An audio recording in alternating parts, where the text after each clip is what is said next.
নমস্কার বন্ধুরা, আজকে আমি তোমাদেরকে বেগুন পোড়া বা বেগুন ভর্তা করে দেখাবো। তোমরা সবাই হয়তো ভালো পারো, কিন্তু আমি কোন পদ্ধতিতে করেছি সেটাই তোমাদেরকে দেখাবো। তো বন্ধুরা, এই যে দেখো, বড় একটা বেগুন কিনে এনেছি, আর এই যে ধনেপাতা দেবো, কাঁচা লঙ্কা, টমেটো, পেঁয়াজ কুচি এর মধ্যে পড়বে। তো দেখো, বেগুনটাকে প্রথমে আমি এই যে মাঝখানে একটুখানি মানে চিড়ে মতো নিলাম, মাঝখানটা একটু ডিপ করে চিড়ে নিলাম। নিয়ে এবার এর ভিতরে আমি কয়েকটা রসুন আর কয়েকটা কাঁচা লঙ্কা আমি এর ভিতরে একদম ভিতরে চেপে ঢুকিয়ে দেবো। তো বন্ধুরা দেখো, এটা এই রসুনটা মানে আদাটা কিন্তু দেবো না, রসুন একটু দেবো আর কাঁচা লঙ্কাটা দেবো।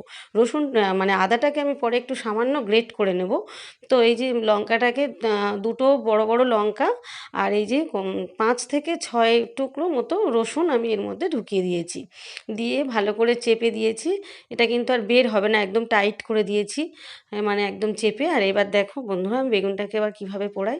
আর এই টমেটোটা আমি প্রথমে একটুখানি একটু সর্ষের তেল হাতে মানে নিয়ে নিলাম, নিয়ে এবার বেগুনটাকে আমি ভালো করে মাখিয়ে নিলাম, টমেটোটাকেও আমি ভালো করে সর্ষের তেল ওর উপরে মাখিয়ে নিলাম।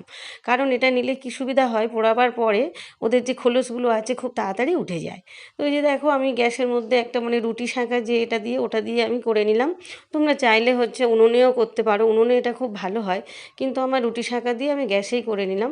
এই যে বেগুনটাকে আমি পুড়িয়ে নিলাম, আর টমেটোটা আর বেগুনটা একসাথে আমি পুড়িয়ে নিচ্ছি।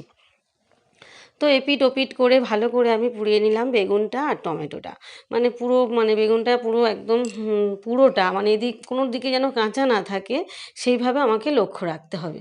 আমি ভালো করে যে রুটি সেঁকাটা দিয়ে খুব ভালো করে আমি উঁচু নিচু করে সমস্ত জায়গায় খুব সুন্দর করে ভালো করে পুড়িয়ে নিলাম। খুব বেশি কিন্তু পোড়ালে কিন্তু একদম মানে খেতে ভালো লাগে না, কিন্তু আমি যেভাবে পুড়িয়েছি দেখো বন্ধুরা, এভাবে পুড়িয়ে নিয়েছি, এটাকে খেতে খুব সুন্দর লাগে।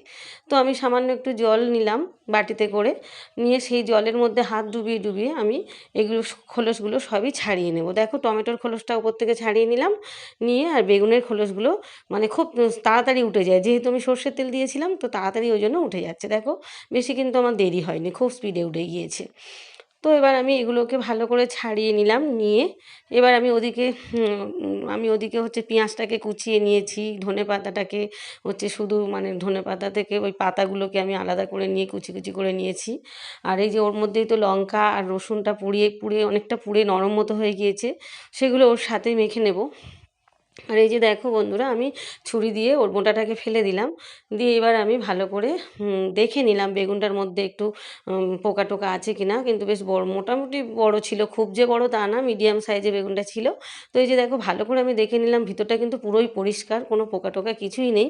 তো ভালো করে বেছে নিলাম, নিয়ে এবার আমি একটু লবণ নিলাম, নিয়ে এবার আমি এই যে লঙ্কা দুখানা বড় বড় কাঁচা লঙ্কা আমি এর মধ্যে ভালো করে করে নিলাম, ভালো করে মেখে নিলাম। কিন্তু এটা আমি মানে কাঁচা লঙ্কাটা দিলাম, কিন্তু এখানে দুটো শুকনো লঙ্কা পুড়িয়ে দিলে কিন্তু আরও বেশি ভালো লাগতো, কিন্তু বন্ধুরা শুকনো লঙ্কাটা আমার কাছে এই মুহূর্তে ছিল না, তো সেই জন্য আমি দিতে পারলাম না। শুকনো লঙ্কা দুটো পুড়িয়ে এই লবণের সাথে মেখে দিলে খুব সুন্দর দারুণ একটা আরও ভালো লাগতো। তো এটাও ভালো লেগেছে। আর এই যে বেগুনটাকে আর টমেটোটাকে আমি ভালো করে সুন্দর করে হাত দিয়ে একটু চেপে নিলাম, নিয়ে এবার ধনেপাতা কুচি এর মধ্যে দিয়ে দিলাম পরিমাণ মতো। আর ওই যে আমি পেঁয়াজটাকে কুচিয়ে রেখেছিলাম, সেটাও আমি এর মধ্যে অ্যাড করে দেবো। আর পেঁয়াজটাকে দেখো বন্ধুরা, দিয়ে দিলাম পরিমাণ মতো, তো অ্যাড করে নেব। নিয়ে এবার হচ্ছে কাঁচা লঙ্কাটা তোমরা চাইলে একটু কুচি কুচি করেও দিতে পারো, তো আমি সেটা কুচি করিনি, আমি লবণ দিয়ে একেবারে মেখে নিয়েছি। আর যেহেতু কাঁচা লঙ্কা আর ধনেপাতাটা, এই কাঁচা লঙ্কা আর রসুনটা এর মধ্যেই দেয়া ছিল, বেগুনের ভিতরেই দেয়া ছিল, তো ওগুলো খুব নরম হয়ে গিয়েছে। ওগুলো যখন আমি বেগুনটা মাখবো, ওগুলো একদম নরম হয়ে গিয়েছে। দেখো বন্ধুরা, সর্ষের তেল একটু দিয়ে দিলাম পরিমাণ মতো, যেরকম আমি খাবো সেই পরিমাণে দিয়ে দিলাম সর্ষের তেল।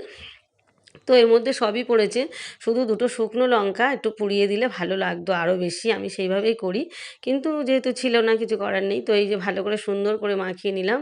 তোমরা চাইলে বন্ধুরা এটা হচ্ছে ওই যে মানে শুকনো লঙ্কাটা মানে সমস্ত পেঁয়াজ টেঁয়াজগুলো কড়াতে দিয়েও করে নিতে পারো, কড়াইতে তেল দিয়েও করে নিতে পারো। তো আমি হাত দিয়ে মেখে নিলাম। তো বন্ধুরা, এই যে দেখো, বেগুন পোড়াটা আমার রেডি। ভাত আর এই যে ভেটকি মাছ ফুলকপি আলু দিয়ে ঝোল, সেটাও আমার রেডি। তো বেগুন পোড়াটা বন্ধুরা আমি এইভাবেই করি, তোমরা কে কীভাবে করো আমাকে একটু কমেন্ট করে জানাবে। বেগুন পোড়াটা খেতে তো অসম্ভব সুন্দর হয়েছে বন্ধুরা, দুর্দান্ত খেতে লেগেছে। তো তোমরা সবাই ভালো থেকো, সুস্থ থেকো, সাবধানে থেকো। আর আমার ভিডিও যদি ভালো লাগে তো একটু লাইক কমেন্ট শেয়ার করে দিও।